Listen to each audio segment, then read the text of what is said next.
So welcome back to my YouTube channel. Maraming salamat sa inyong lahat. At may galag shout out sa 397 na subscriber dito sa aking channel.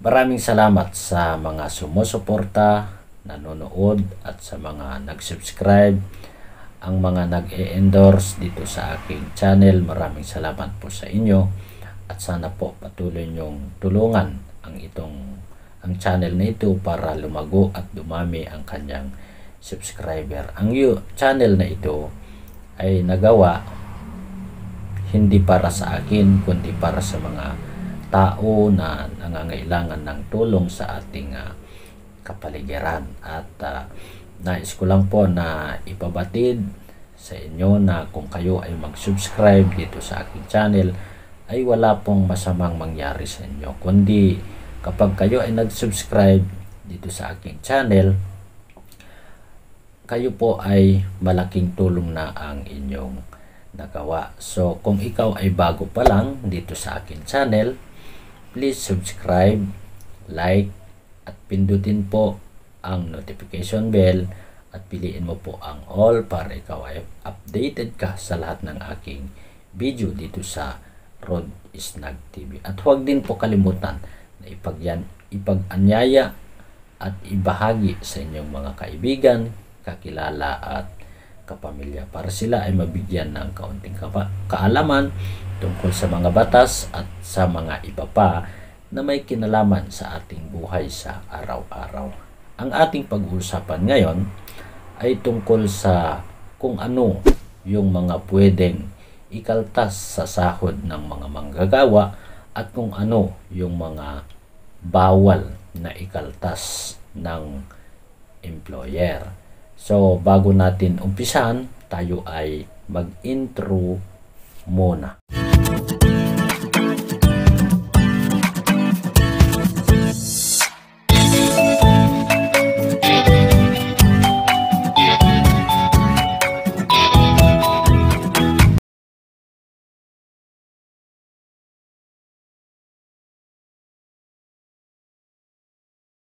So maraming salamat sa inyong lahat.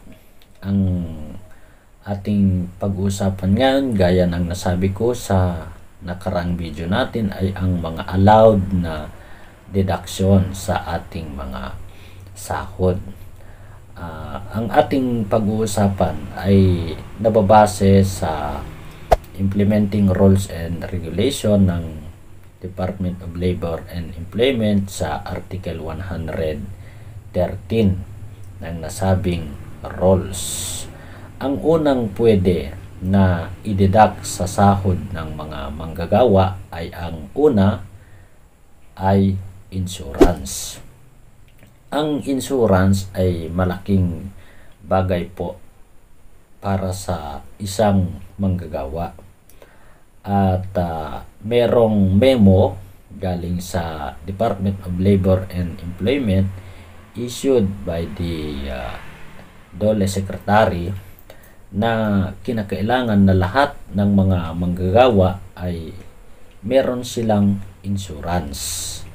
At kinakailangan din na habang sila ay nasa trabaho at ginagampanan nila ang kanilang tungkulin bilang empleyado, dapat tiyak na sila ay naka-insured at kung may mangyari man sa kanila ay meron silang makukuha.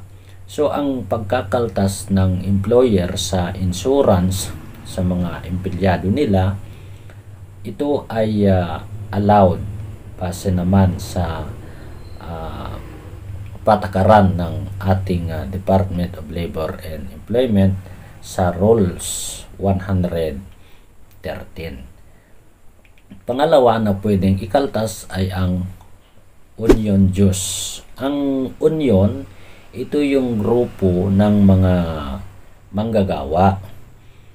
Pwede magkaltas ng union dues sa sahod ng mga empleyado kung ang union o ang samahan ng mga manggagawa ay rehistrado sa Security and Exchange Commission. Dahil kung ang isang samahan ng mga manggagawa o union ay nakarehistro sa SEC, ito ay nangangailangan din ng mga pondo. Kaya kung ang isang union ay recognized and registered sa Security and Exchange Commission, ito ay pinapahintulutan na magkakaroon ng kaltas doon sa sahod ng mga empleyado, dahil kailangan nila ang pondo, lalo na kapag may problema.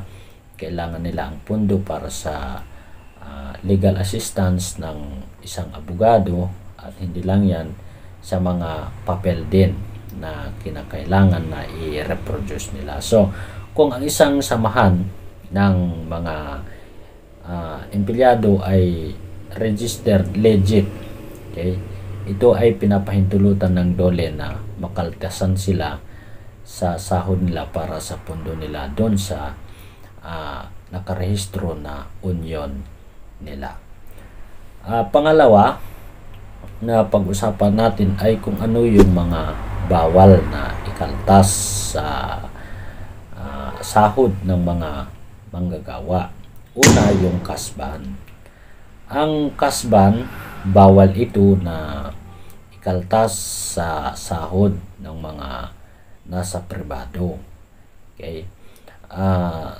Ang pagkakaltas ng kasban, ito ay hindi pwede na gawin na lang basta-basta ng isang employer, dahil ito ay hindi naman allowed sa ilalim ng ating batas.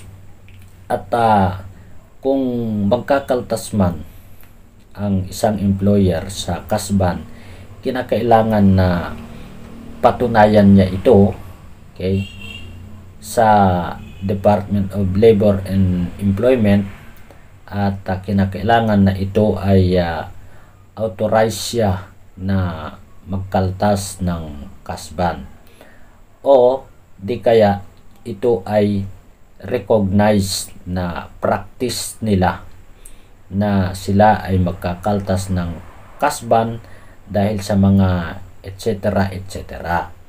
O di kaya siya ay pwede sa gumawa ng written authority o authorization. So ang kasban ipinagbabawal ng ating batas, lalo na sa IRR ng Department of Labor and Employment. Pero pwede naman yan kung ang isang employer ay mapatunayan niya na yung kanyang pagkakaltas ng kasban sa sahod ng mga empleyado nila ay reasonable. Okay. Depende lang naman dun sa paraan ng isang employer kung ano yung mga legal remedy niya para ito ay i-approve ng Department of Labor and Employment, yung kanyang pagkakaltas ng kasban sa kanyang mga empleyado. So yun lamang po ang ating pag-usapan ngayon, kung ano yung mga bagay-bagay na pwedeng ikaltas sa sahod ng mga manggagawa at kung ano yung bawal na ikaltas. Sa susunod naman na video o episode ay tatalakayin naman natin kung paano mag-compute ng 13th month pay ng mga empleyado. So bago po ako magpaalam, kung ikaw ay bago pa lang dito sa aking channel, paki-subscribe po and then pindutin po ang bell para ikaw ay updated ka sa lahat ng aking video.